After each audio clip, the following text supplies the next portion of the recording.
Welcome to this video on the social, economic, and political organization of Kenyan societies in the 19th century. We will cover the organization of the Bantu, including the Agikuyu, Ameru, Akamba, and Abagusi. We will also touch upon the Nilotes and Kushites.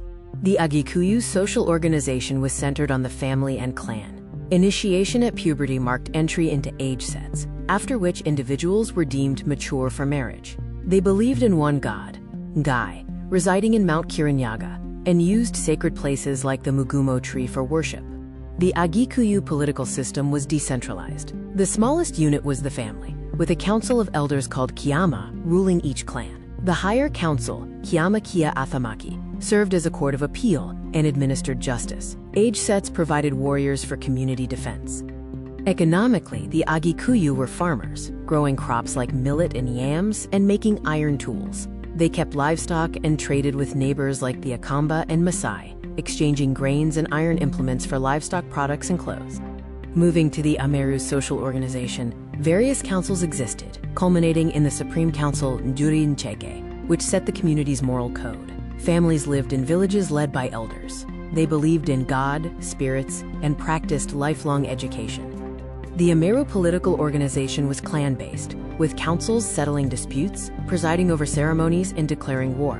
An age-set system provided warriors for community defense. Religious leaders also had influence in the political administration. The Ameru were farmers, cultivating crops such as millet and peas, and also kept cattle, sheep, and goats. They were skilled in crafts like basketry and pottery, made iron tools, and engaged in trade with neighbors. The Akamba social organization was based on clans, with exogamous marriage rules. They practiced circumcision before puberty and believed in a creator god, Ngai or Mulungu, praying through ancestral spirits. Ritual experts and shrines were also key parts of their society. Politically, the Akamba were decentralized, with the homestead as the smallest unit. The clan was the main political unit, with larger territorial groupings called, quote, Kivalo. Elders were ranked by seniority, performing roles from defense to judging and religious activities. The Akamba engaged in farming, keeping livestock, and trade, acting as middlemen between coastal and interior communities. They were skilled in crafts, ironworking, and supplemented their food through hunting and gathering. For the Abagusii, social organization began with the family unit, progressing to clans and subcommunities, all headed by elders. They practiced circumcision, and boys formed age sets to provide warriors. They believed in a supreme god and had special religious figures, like diviners and priests. The Abagusi had a clan-based political structure with hereditary chiefs called Abagambi. A council of elders maintained law and order, solved disputes, and disciplined lawbreakers. The age set was the military wing, and clan chiefs presided over religious ceremonies. The Abagusii were farmers and livestock keepers. They were iron workers, making spears and knives for defense. They engaged in raids and trade with neighbors like the Luo, exchanging grains and iron tools for items such as fish and baskets. They also hunted and gathered food. The Mijikenda were organized into clans, living in fortified villages called kayas. Circumcision occurred every 4 years, leading to age-set formation. They believed in God called Mulungu and worshipped ancestral spirits, guided by prophets. The Mijikenda's political organization was centered on a strong clan system, governed by a council of elders. This council settled disputes, acted as the final court of appeal, and presided over religious ceremonies. The age-set system provided warriors for community defense. Economically, the Mijikenda were farmers and livestock keepers. They also engaged in fishing, coastal trade with Arabs and Akamba, and mined salt. They were skilled ironworkers and practiced crafts like basketry, supplementing their diet through hunting and gathering. Turning to the Luo, the family was the basic social unit, with intermarriage prohibited within the same clan. They honored ancestral spirits and believed in a creator god, with sacred shrines and trees. Initiation at puberty involved the extraction of 6 lower teeth. The Luo's political structure started with the family, headed by a Jaduong. Lineage councils, Bukdut, settled domestic disputes. A clan council, Doho, handled interfamily conflicts. All clans formed the Oganda, whose council, Bukpaini, handled major interclan conflicts and declared war. Economically, the Luo were pastoralists, keeping cattle for various values, and cultivated crops like sorghum and cassava. They fished in rivers and Lake Victoria, engaged in barter trade with neighbors, and were craftsmen making pots, baskets, and canoes. The Nandi society was clan-based, with initiation into adulthood marking entry into age sets and allowing marriage outside the clan. They worshipped one god and believed in ancestral spirits. Important religious leaders included medicine men, diviners, rainmakers, and the Orkoyat, a spiritual leader. The Nandi political unit began with the family, forming a neighborhood, Kokwo.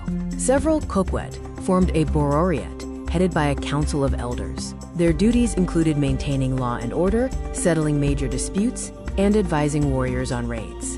The Orkoyot acted as a spiritual and later political leader for the Nandi. His duties included presiding over religious functions, advising the council of elders, blessing warriors, arbitrating disputes, and foretelling the future.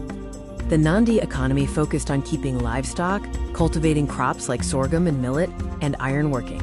They raided neighbors for livestock and practiced craft industries such as pottery and basketry. They were also involved in beekeeping.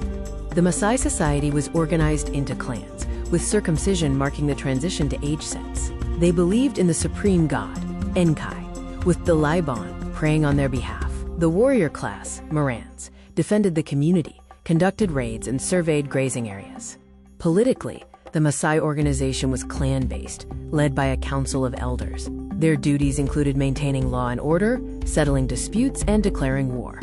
The Laibon, a religious leader, also served as a unifying political factor. The Maasai were primarily nomadic pastoralists, keeping cattle, goats, sheep, and donkeys.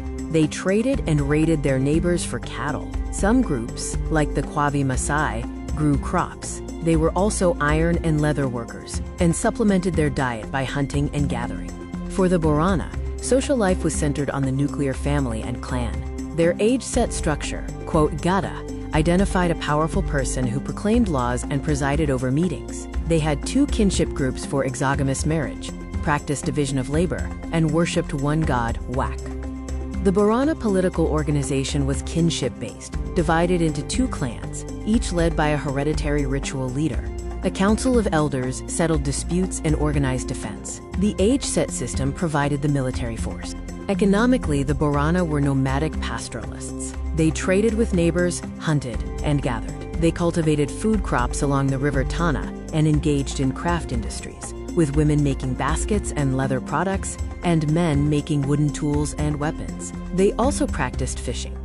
The Somali society was divided into clans and utilized the age-set system for circumcised boys. They believed in one god, Wak, and had religious leaders. Duties were divided by gender, and in the 16th century, they embraced Islam and Islamic culture. Politically, the smallest organization was the clan, led by a council of elders. This council maintained law and order, settled disputes, and presided over religious ceremonies. The age-set system created a military organization for defense. The introduction of Islam later changed their political structure. Economically, the Somali were hunter-gatherers and nomadic pastoralists, keeping camels, cattle, goats, and sheep. They traded with the Pokomo and Mihikenda. Some members practiced ironworking, and they also engaged in crafts like pottery and weaving. This concludes our video on the social, economic, and political organization of Kenyan societies in the 19th century.